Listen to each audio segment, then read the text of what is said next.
Assalamu alaikum. This is Professor Abdul Razak Chaudhary and you are watching my channel Kashan Services Academy. Dear students, इस channel के ऊपर आपको education के मतलब तमाम किस्म की स्किल्स और तमाम किस्म की लेटेस्ट ख़बरों के मतलब जो है वो इंफॉर्मेशन दी जाती है। और अगर आप किसी भी गवर्नमेंट जॉब के लिए तैयारी करना चाहते हैं तो उसकी भी तैयारी के सिलसिले में तमाम किस्म की रहनुमाई प्लस प्रिपरेशन इस चैनल से भी आप देख सकते हैं और ऑनलाइन क्लासेस को भी आप ज्वाइन कर सकते हैं। आप देख सकते हैं कि यहाँ पर general knowledge, PPSC, FPSC, educators भर्तियाँ, एनटीएस और इंग्लिश ग्रामर और जीके के मतलब तमाम किस्म के वीडियो लेक्चर्स जो हैं वो मौजूद हैं। तो चलें स्टूडेंट्स, आज के टॉपिक की तरफ चलते हैं। आज हमारा टॉपिक है how to solve the paper, means it's about paper presentation. मैं काफ़ी दिन से सोच रहा था इसके मतलब वीडियो तैयार करना, तो आज कुछ टाइम मिला है तो हम इस पर बात करेंगे। अगर आपको वीडियो पसंद आ जाए और आप इस चैनल की मज़ीद वीडियोज़ को देखना चाहें तो काइंडली इस चैनल को सब्सक्राइब करें। तो हम चलते हैं कि how to solve the paper. Student, it's an art to solve the paper, and in order to ensure the maximum marks you must know the skills and the techniques related to solving the paper। तो इसमें बहुत सारी important चीज़ें हैं। आज मैं कोशिश करूँगा कि कुछ ना कुछ अहम चीज़ें आपको इस सिलसिले में करवा दूँ और प्रैक्टिस से आपको समझा भी दूँ कि आपने इनको कैसे करना है। जी, आपके सामने आज जो बात होगी वो बीए का जो एग्ज़ाम है हमारा इंग्लिश का, उसके मतलब जो है वो होगी। लेकिन आप इसको किसी भी पेपर के ऊपर, बोर्ड या यूनिवर्सिटी के पेपर के ऊपर, किसी भी टेस्ट के ऊपर आप अप्लाई कर सकते हैं। जी, पहला सवाल जो है वो आता है बीए में, जो कि एसए का होता है। तो पहली बात तो स्टूडेंट्स देखें, आपके सामने ये एक पेपर की प्रेजेंटेशन है कि अगर एसए का क्वेश्चन आता है या कोई भी क्वेश्चन आता है तो सबसे पहले आपने क्वेश्चन नंबर लिखना है। अगर आप सबसे पहले क्वेश्चन नंबर 6 करते हैं तो आपने लिखना है क्वेश्चन नंबर 6। बेशक आपका पहला सवाल है पेपर का, लेकिन क्वेश्चन पेपर का क्वेश्चन नंबर आपने लिखना है। अगर क्वेश्चन पेपर पर वो क्वेश्चन नंबर 6 है और आप उसको सबसे पहले सॉल्व कर रहे हैं तो आपने क्वेश्चन नंबर 6 ही लिखना है। तो पहली तो बुनियादी बात ये है। उसके बाद आपने मार्कर जो है वो 6.5 जो है वो मार्कर यूज़ करना है, क्योंकि इसका मार्कर जो है ये कट वाला मार्कर है और ये मोटा मार्कर है। तो आपने जो मोटा काट वाला मार्कर है उसको यूज़ करना है। 6.5 जो मार्कर है उसको आप इस्तेमाल करें, ये ज़्यादा मोटा है। और इसमें आप देखें कि जो इन्होंने लिखा हुआ है क्वेश्चन नंबर 1, तो ये इंतहाई मोटे उससे वो लिखा हुआ है क्वेश्चन नंबर 1। इस तरीके से आप लिखें और 2 लाइंस उसने उसको कवर कर दी हैं क्वेश्चन नंबर 1 लिखने में। इसके बाद ये आपने नहीं लिखना कि right an essay on the topic so and so, इस किस्म की चीज़ें आपने नहीं करनी। आपने डायरेक्ट लिखना है एसे साइंस एंड वैल्यूज। अब ऐसे हैं वहाँ पर 4-5 ऐसे दिए हुए, तो उसमें से जो ऐसे आपने लिखना है उसका नाम लिखना है और उसको आपने स्टार्ट कर देना है। अब बाज़ लोग क्या करते हैं कि बाज़ लोग लिखते हैं पूरा क्वेश्चन लिखते हैं, क्वेश्चन आपने पूरा नहीं लिखना। अगर जहाँ पर एप्लीकेशन का सवाल होता तो आपने लिखना था क्वेश्चन नंबर और नीचे एप्लीकेशन। अगर ईडीएम्स का सवाल होता आपने लिखना था क्वेश्चन नंबर, जो क्वेश्चन पेपर पर उसका क्वेश्चन नंबर दिया गया हो उसको मेंशन करना है और जस्ट आपने हाईलाइट करना है ईडीएम्स। करेक्शन का सवाल है तो करेक्शन, और नीचे आपने उसको सॉल्व करना शुरू कर देना है। मुकम्मल स्टेटमेंट लिखने की आपको ज़रूरत नहीं है। उसके बाद देखें, जो आपका एग्जामिनर को फ़ौरन देखते ही पता चलना चाहिए कि ये क्वेश्चन नंबर कौन सा है और किस चीज़ से मुतल्लक है। तो उसका जो मेन थीम है क्वेश्चन नंबर 1 एसए के मुतल्लक है, और एसए में फिर आगे आपने कौन सा एसए लिखा है, क्या साइंस एंड वैल्यूज़ लिखा है या कोई और ऐसे लिखा, आपने उसका नाम लिख दिया और उसको आपने स्टार्ट कर दिया। फिर जब आपने लिखी कि उसमें साइंस एंड वैल्यूज़, अब 25 नंबर का ऐसे है बीए में, इसके दो पार्ट्स हैं, 5 नंबर की आपकी आउटलाइंस और 20 नंबर का आपका बाकी पोर्शन। तो आउटलाइंस को आपने अलहदा कर दिया, आपने हेडिंग दी आउटलाइंस, और आगे आउटलाइंस को भी देखें इसने थोड़ा थोड़ा बोल्ड करके ये दायरे से लगा दिए। तो इस तरीके से आपने रिप्रेजेंटेशन करनी है। Means you have to separate different things in a different compartment. आप देखें कि एक आउटलाइन जब ख़त्म हो रही है लाइफ के ऊपर, कंफर्ट्स इन लाइफ, तो वहाँ से ये अगली लाइन इसने खाली छोड़ दी है और उसने दूसरी लिखी है। फिर ये भी लाइफ पर ख़त्म हो रही है, फिर अगली लाइन इसने खाली छोड़ दी है। मतलब कि इसने चीज़ों को अलहदा अलहदा कर दिया है और ऐसे ही आपने अलहदा अलहदा चीज़ों को करके लिखना है। जी, नेक्स्ट नेक्स्ट देखें कि ये आपके सामने एक मजमून का एक जो है एक ऐसे का एक पेज है, ये लेटर का भी हो सकता है, स्टोरी का भी हो सकता है, एनी पेज ही हो सकता है। तो अगर आपका एक ऐसा पेज है जिसके अंदर कोई हेडिंग नहीं आ रही या हेडिंग आ भी रही है, कोई भी आप पेज लिखते हैं तो उसमें कोई भी प्रॉपर नाउन अगर आ जाता है तो उसको आपने मार्कर से लिखना है, या प्रॉपर नाउन नहीं भी आता, कोई ऐसी इंफॉर्मेशन आती है जो आप समझते हो कि that is something important and that must be highlighted, तो उसको आपने हाईलाइट करना है। स्टूडेंट्स, इसका होता यह है कि अगर आप एक ही पेंसिल से एक जैसा ही लिखते रहें और कुछ चीज़ों को हाईलाइट ना करें तो it becomes very difficult for the examiner to read करना बहुत मुश्किल हो जाता है। Actually you have to highlight the main points in order to make it easy for the examiner to mark your paper. तो अगर वो इजी रहेगा तो वो आपको भी इंशाल्लाह इजी रखेगा और आपको अच्छे नंबर देगा। जी अगेन आप देखें कि इस पेज में कुछ तो वो पॉइंट्स दिए गए हैं, लेकिन उसके बाद कुछ चीज़ों को उसने मार्कर के साथ हाईलाइट किया, हालांकि इन वर्ड्स में कोई ऐसी खास बात भी नहीं है, even they are not the proper noun. इसके अलावा भी आप कुछ ना कुछ अल्फाज को अपनी मर्जी से मार्कर के साथ कर दिया करें, ताकि कुछ पेपर में मोनोटनी जो है, एक जैसा जो है पन वो ख़त्म हो जाए और उसमें कुछ ना कुछ चार्म जो है पेजेस में बाकी रहे। जी, ये देखें आपके पास एक सवाल आता है जिसमें आपने ईडीएम्स को फ़िक़रात में यूज़ करना होता है। अब इसमें समझने वाली चीज़ें समझिएगा। नंबर 1 तो आपने लिखना है क्वेश्चन नंबर 4, तो ये ईडीएम्स का क्वेश्चन नंबर 4 है पेपर के ऊपर, आपने भी लिखना है क्वेश्चन नंबर 4 बड़ा-सा करके। देखें कि उसने 1, 2, 3, 4 4 लाइनों के ऊपर उसने लिखा है क्वेश्चन नंबर 4, इसको छुपाना नहीं है ताकि एग्ज़ामिनर को फर्स्ट साइट में दूर से ही उसको नज़र आ जाए कि ये क्वेश्चन नंबर 4 है। उसके बाद यूज एनी 5 ऑफ द इडियमेट, ये आपको लिखने की जरूरत नहीं है, ये इसने गलत लिखा हुआ है पेपर वाले ने, आपने नहीं लिखना। आपने एक साइड पर एक लफ्ज लिखना है ईडियम्स, ताकि उसको पता चल जाए कि आप क्वेश्चन नंबर 4 को हल करने जा रहे हैं, क्वेश्चन नंबर 4 में आगे क्या है, ईडियम्स है, बस ये आपने लिखना है। उसके बाद इस बंदे ने अच्छा पैटर्न बनाया है कि देखिए इसने दरमियान में लाइन लगा दी है, लेफ्ट साइड पे इसने ईडियम लिखा है और राइट साइड पर उसका सेंटेंस बना दिया। तो ये अच्छा तरीकाकार है, इससे चीज़ें जो हैं वो सेपरेट हो रही हैं, क्लियर हो रही हैं। तो इसमें आपने करना क्या है कि सबसे पहले ये है कि इडियम्स होते हैं 8, आपने करने होते हैं 5। आप 5 करें या 8 करें, जुज़ नंबर जो हैं उनको लगे होते हैं। जुज़ नंबर मीन्स ये रोमन में ये आपको नज़र आ रहे होंगे, ये देखिए ये रोमन में 2 लिखा हुआ है, ये रोमन में 4 लिखा हुआ है। तो ये रोमन में सबसे पहले आपने देना है रोमन जुज़ नंबर।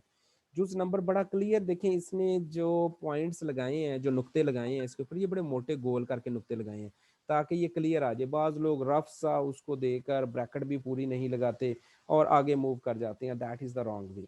बड़ा नीट एंड क्लीन देखें एक लाइन के ऊपर, एक नहीं बल्कि 2 लाइनों के ऊपर उसने सिर्फ जुज़ नंबर लिखा है और बाकी लाइन उसने खाली छोड़ दी है।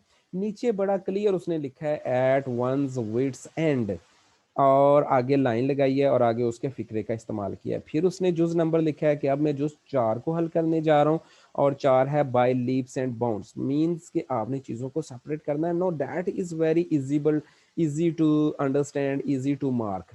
तो आप अगर इजी टू मार्क बनाएंगे तो वो इंशाल्लाह आपको अच्छे नंबर देगा।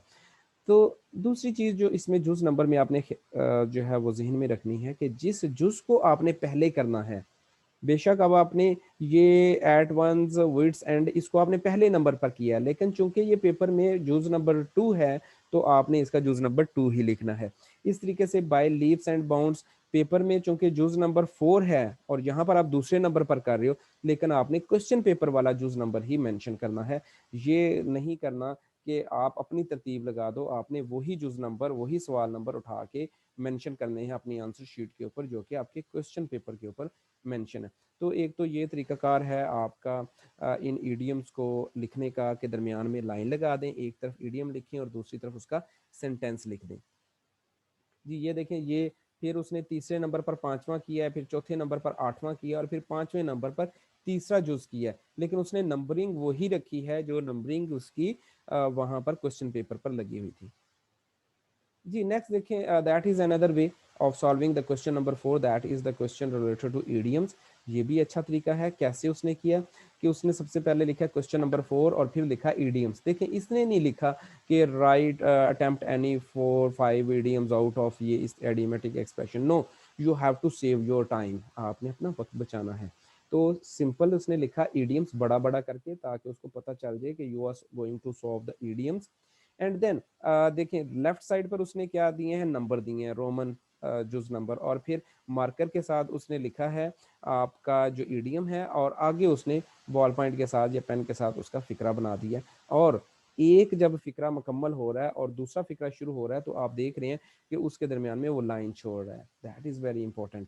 एक जब आपका कंपार्टमेंट एक जुज मुकम्मल हो जाए तो दूसरा आपने शुरू करना हो, तो चीज़ों को सेपरेट करें, चीज़ों को नखेड़ नखेड़ कर लिखें, चीज़ों के दरमियान फासला रखें, एक के बाद दूसरी के दरमियान फासला दें, ताकि उसको पता चले कि यहाँ पर एक ख़त्म हो रहा है और दूसरा शुरू हो रहा है, ताकि उसको मार्क करने में आसानी रहे। तो ये तरीकाकार आपने देखना है कि इसमें लाइन आपने जो है वो छोड़नी है। अगर आप इसमें फोकस करें तो इसमें भी देखें उसने एक किस्म की लाइन ही छोड़ी हुई है, एक के बाद एक। तो ये भी ऐसे है। No, that is very important, how to insert the quotation. जब आप कोई टेक्स्ट की असल जो है वो अल्फाज को इंसर्ट करना चाहते हैं एक पैराग्राफ के अंदर, मजमून, लेटर या किसी जगह पर भी, तो एक बात तो ये याद रखें कि उसको अपने मार्कर से इंसर्ट करना है। दूसरी बात, इन्वर्टेड कॉमास में इंसर्ट करना है। तीसरी बात, उसको आपने पेपर के दरमियान में लिखना है। ये देखें, bad time have scientific values, ये उसने पेपर के दरमियान में बोल्ड करके हेडिंग बनाकर जो है वो उसने लिख दी है। और दोनों तरफ से इक्वल डिस्टेंस आपने छोड़ देना है। एक लाइन इसके ऊपर छोड़ देनी है आपने, और एक लाइन इसके नीचे छोड़ देनी है, और इन्वर्टेड कॉमास में बंद करके आपने उसको लिख देना है। ये देखिए आपके सामने उसने 1 2 3 4 5 लफ्ज लिखे हैं। टोटल इस कोटेशन में 5 वर्ड्स आर देयर। और कितनी लाइनें उसने यूज की हैं, 1 2 3 4 और 4.5, 4.5 लाइनें उसने यूज की हैं 5 लफ्जों के लिए। तो आपने लाइनों को भी कवर करना है, ताकि उसको वॉल्यूम जो है आपके सवाल का बढ़ सके। तो इसके 2 3 फायदे आपको जो है वो होंगे। एक तो आपका सवाल लंबा हो जाएगा, दूसरा वो कोटेशन लिखी हुई वाज़ा नज़र आएगी, और तीसरा ये है कि वो उस पर आपका पर एक अच्छा इंप्रेशन पड़ेगा कि इस बंदे ने कोटेशंस डाली हुई हैं। जी ये देखें आपके सामने क्वेश्चन नंबर 5 है। अब क्वेश्चन नंबर 5 जो है ये क्वेश्चन है करेक्शन का। तो आपने सबसे पहले जहाँ पर क्वेश्चन नंबर 4 मुकम्मल हुआ, या ये ऊपर वाला क्वेश्चन मुकम्मल हुआ, तो जहाँ पर भी आपका कोई क्वेश्चन मुकम्मल होगा उसके नीचे मार्कर के साथ लाइन लगाएं, ताकि उसको पता चले कि अब यहाँ पर एक क्वेश्चन मुकम्मल हो गया और नेक्स्ट क्वेश्चन जो है वो शुरू हो रहा है। तो उसके नीचे आपने लिखना है next question, question number 5 late से लिख दिया आपने। अब आपने जुज नंबर लिखना है उसका, जो आप जुज नंबर जो है वो हल करने जा रहे हैं। तो अब ये करेक्शन है, वहां पर जो लिखा हुआ है, बाज लोग क्या करते हैं कि वो पहले गलत लिखते हैं, फिर उसके नीचे लिखते हैं कि ये करेक्ट, और फिर उसकी करेक्शन करते हैं। No, this is not the way. आप जो गलत लिखेंगे वो गलत तो क्वेश्चन पेपर पर भी लिखा हुआ है, और एग्जामिनर जो मार्किंग करने वाला है उसको भी पता है कि गलत क्या है। तो गलत दोबारा से आंसर शीट पर लिखने की जरूरत आपको नहीं है। जस्ट जुज नंबर दें और दुरुस्त जो आपका आंसर है उसको लिखें। याद रखें, क्वेश्चन पेपर जो है आपका, जो आंसर शीट है वो आंसर्स के लिए है, वो क्वेश्चंस के लिए हरगज नहीं है। इसलिए क्वेश्चन की स्टेटमेंट लिखने की ज़रूरत नहीं है। तो ये नहीं है कि पहले आप गलत स्टेटमेंट लिखें और फिर नीचे सही स्टेटमेंट लिखें, ऐसा बिल्कुल नहीं करना। सिर्फ आपने जो दुरुस्त आपने किए हैं, जो करेक्शन आपने कर ली है, सिर्फ उसी को आपने लिखें। देखिए ये 3 नंबर जो जुज है, ये इसने जो दुरुस्त फिक्रा है वो करके लिख दिया, एग्जामिनर ने टिक लगाया और 2 नंबर इसको दे दिए। तो गलत को आपने नहीं लिखना। ये देखें अब आपके सामने 2 5 8 7 और फिर एक एक नंबर जुज इसने सबसे एंड पर हल किया है, तो लेकिन उसका नंबर उसने एक ही रखा है। तो नंबरिंग का आपने ख्याल रखना है। और लाइनें एक करने के बाद आपको ये नजर आ रहा होगा कि आई रियलाइज्ड ही डिसीव मी, ही डिसीव मी, इसके बाद लाइन छोड़ दी उसने। फिर दूसरा लिखा है she resembles to her mother, फिर लाइन छोड़ दी। तो इस तरीके से आपने लाइनें जो हैं फिर आपने छोड़ देनी है इसमें। एक हल करने के बाद एक लाइन छोड़ें, एक हल करने के बाद एक लाइन छोड़ें। तो इस तरीके से आपने इसको सॉल्व करना है।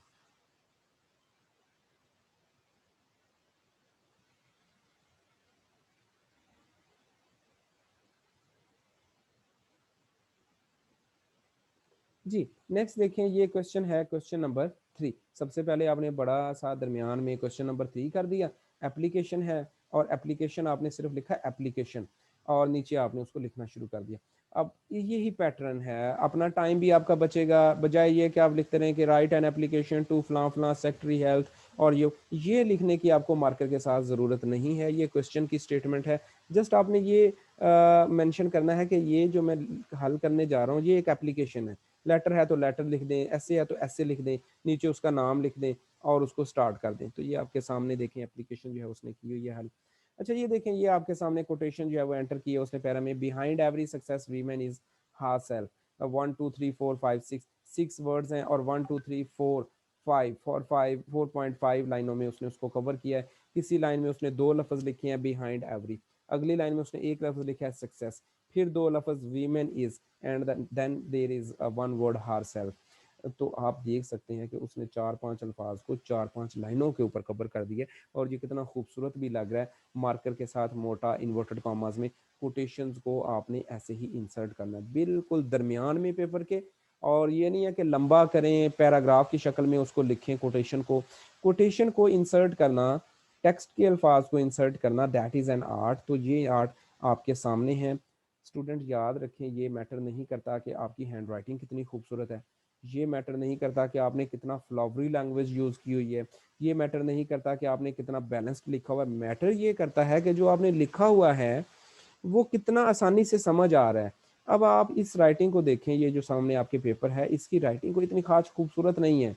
अगर आप पेंसिल से लिखा हुआ देखें तो वो पूरा पूरा है, इतना अच्छा खूबसूरत राइटिंग इसकी नहीं है, लेकिन इसकी कोटेशन की वजह से, सिर्फ इस कोटेशन की वजह से जो दरमियान में डाली हुई है, आपको पूरा पेज जो है वो बहुत खूबसूरत नज़र आ रहा है, और इसके वो बहुत अच्छे नंबर आपको वो देगा। सिर्फ दरमियान में जो इसने मार्कर के साथ दरमियान में बिल्कुल खूबसूरत कोटेशन जो है वो इसने डाल दी है। तो ये काम आप भी कर सकते हैं। Same is the case with this diagram, कि इसमें भी देखें women is made for love not for understand.